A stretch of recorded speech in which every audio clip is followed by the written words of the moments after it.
अब ब्रह्म तक की साधना को स्वयं ब्रह्म बोल रहा है, ये अनुत्तम है, अश्रेष्ठ है। वो कैसे है कि एक चुणक नाम के ऋषि ने अपने ऐसे ही निष्कर्ष निकाल कर ओम नाम का जाप पूर्ण परमात्मा का जानकर और ब्रह्मा जी द्वारा सुनी कि तप करना आदेश परमेश्वर पूर्ण ब्रह्म का है, जबकि यह काल की आकाशवाणी थी।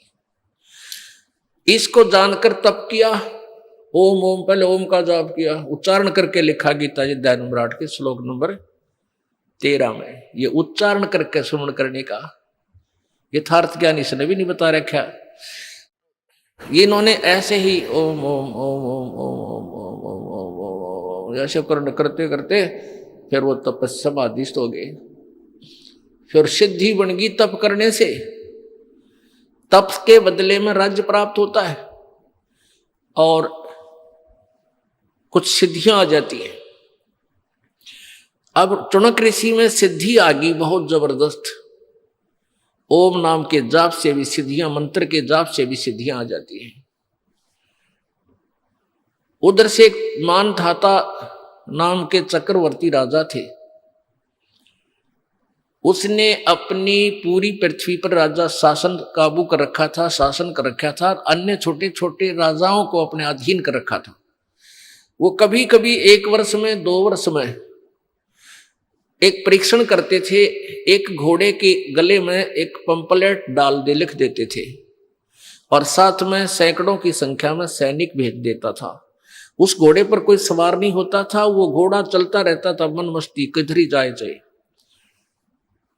और वो लिखा होता था कि जिसने राजा मानधाता चक्रवर्ती राजा की अधीनता पराधीनता स्वीकार्य नहीं है, वो इस घोड़े को बांध ले और युद्ध के लिए तैयार हो जा। राजा के पास 72 अक्षौणी सेना है, 72 करोड़ सेना है। अब किसकी हिम्मत में 72 करोड़ सेना जो कड़जा पाट जा, यानी किसी ने वो घोड़ा नहीं पकड़ा। अब यो काल का पुजारी चुणक ऋषि ब्रह्म का उपासक, इसने ये सिद्धियां प्राप्त कर ली, अंडी पाक गया।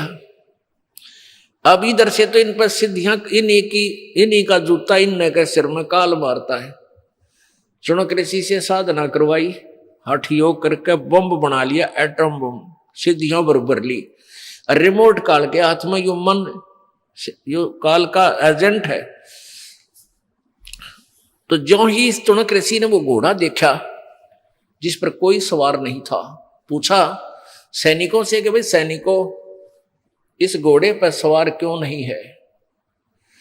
सारी कहानी बताई सैनिकों ने कि राजा का घोड़ा है, इसमें कोई बैठ नहीं सकता और पूरी पृथ्वी पर हम घूम आए हैं, किसी ने इस घोड़े को पकड़ा नहीं। जो पकड़ लेता तो उसको युद्ध करना पड़ता राजा के साथ। चुणक ऋषि ने पूछा भी क्या किसी में इतनी हिम्मत नहीं हुई कि तुम्हारे राजा के घोड़े को पकड़ लेता, बांध लेता।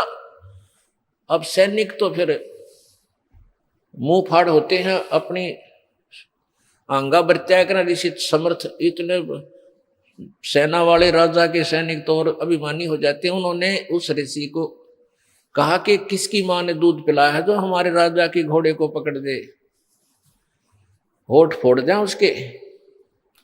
अब चुणक ऋषि के पे अंगाना डटया, ने बोला भाई मैं पकड़ लूं तो